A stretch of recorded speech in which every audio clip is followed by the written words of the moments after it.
Wanneer ouers skei, voel dit dikwels of die hele wêreld uitmekaar val, nie net vir die ouers nie, maar veral vir die kinders. Baie mammas en pappas glo hulle moet namens hul kinders besluit waar hulle moet bly.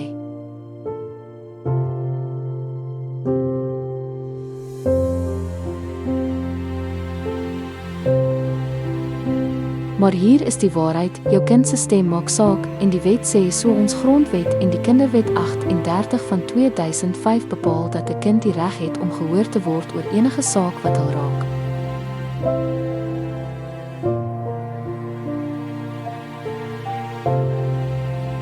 Ouerlike gesag is nie meer absoluut nie, jou stem is net een deel van die legkaart.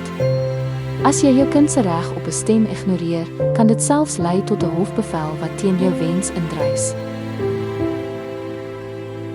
Hoe ouer en volwasse jou kind is, hoe meer gewig kry sy of haar mening in die hof.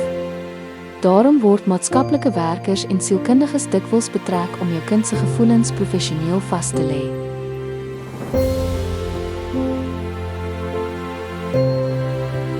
Ons regsadvies aan ouers: maak seker jou kind voel veilig om te praat.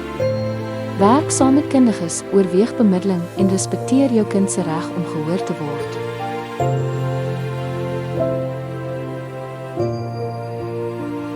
Want egskeiding is nooit maklik nie, maar as jy jou kind se stem eerbiedig, word nie net die hofproses makliker nie, maar jy beskerm ook hul emosionele welstand. As jy tans deur 'n egskeiding gaan en daar is minderjarige kinders betrokke, skakel ons vandag nog om jou deur hierdie proses te lei en die beste belang van die kind te eerbiedig. Niels Prokureurs beskerm die regte wat saak maak. Jou kind se stem.